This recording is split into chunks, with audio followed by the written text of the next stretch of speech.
Binigyan ako ng mama ko ng pambili ng damit.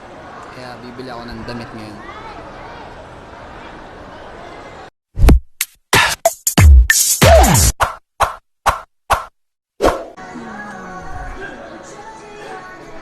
Ay, puro pambabae pala dito.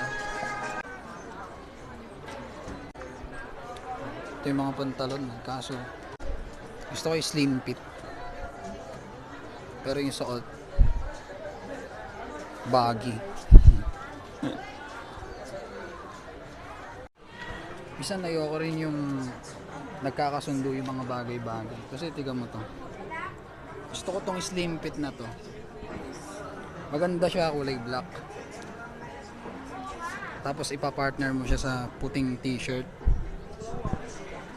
Slim. Tapos yung presyo ko, ay yung budget ko pala. Nagkasundo sila, slim din yung budget ko. Paano gagawin ko dito? Found it. Cargo na parang kagaya ng tela nito. Sukat ko. Ay. So ito yung napili ko na damit. Ay hindi, pantalon. Ito. Cargo siya pero malambot lang yung tela niya. Sukat ko. Sukat ko. Ayan.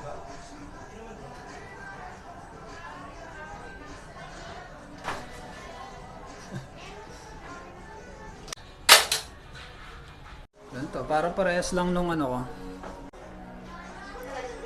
Pero nagkaroon lang siya ng bulsa. Pati ito, black to. Pero para sa akin naman yung pakiramdam pag sinuot mo to. Yun yung habol ko dito. Nakakargo na ako. Habang suot mo to, nakakargo na ako. Yan. Sobrang komportable.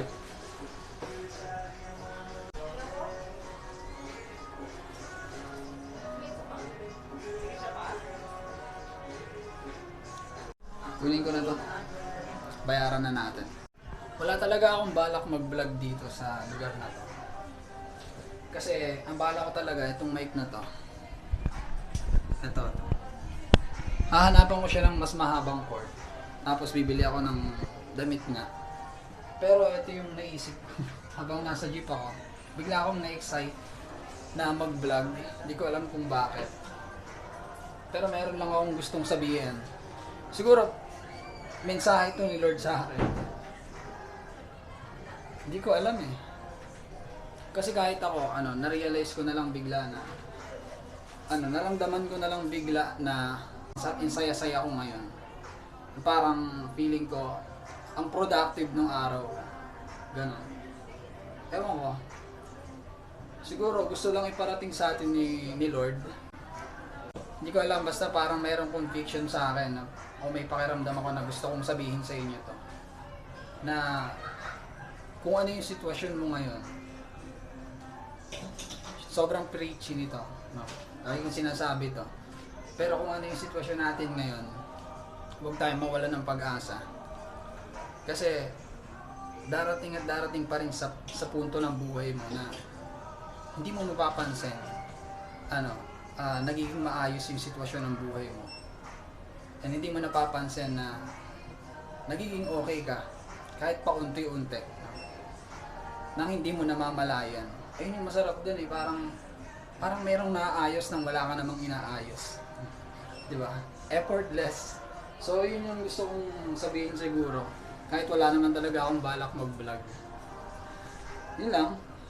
Huwag kang mawawala ng pag-asa. I hope to see you soon. See you soon. Shout out kita sa vlog ko.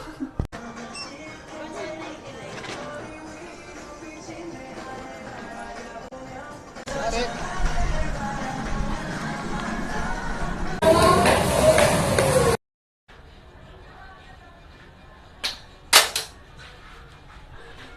Sisira pa yun.